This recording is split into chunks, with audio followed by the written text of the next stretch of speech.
বৌভাতে কি কি জামা কাপড় মানে শাড়ি, তারপর গায়ে দেওয়ার চাদর যা যা পেয়েছি সমস্ত তোমাদের দেখিয়ে দিলাম। এবার তোমাদেরকে দেখাবো একটু অন্যরকম, মানে সোনার জিনিস বা হাতের জিনিস কি কি পেয়েছি সেগুলো তোমাদেরকে দেখাবো। প্রথমেই দেখাই যে ঘড়িটা, একটা গোল্ডেন, এই যে গোল্ডেন কালারের ঘড়ি, এটা একটা পেয়েছি। এই যে পেয়েছি, এই যে একটা পলার আংটি, দেখা যাচ্ছে, এই যে একটা পলার আংটি। তারপর পেয়েছি আবারও একটা, আচ্ছা এই যে একটা কানের দুল, এই যে সুন্দর একটা কানের দুল, এই একটা কানের দুল, এটা সোনার। তারপর পেয়েছি এই যে আবারও একটা পলার আংটি, এই যে একটা পলার আংটি। তারপর রয়েছে আবারও একটা পলার আংটি, এটা দিয়েছে বাপ্পা দাদা, এই পলার আংটিটা দিয়েছে বাপ্পা দাদা। এটা হচ্ছে গ্রিন কালার, মানে স্বর্ণর দাদা, এটা দিয়েছে গ্রিন কালারের পলার আংটি। এই যে একটা রেড কালারের এই পলার আংটিটা দিয়েছে স্বর্ণর জেঠু।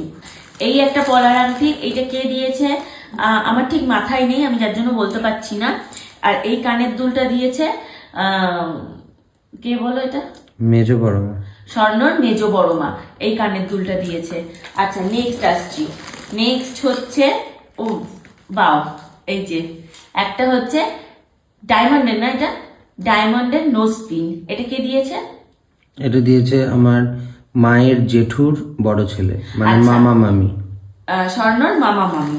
তো এই যে একটা নোজ পিন দিয়েছে ডায়মন্ডের, একদম ছোট্ট ডায়মন্ডের নোজ পিন।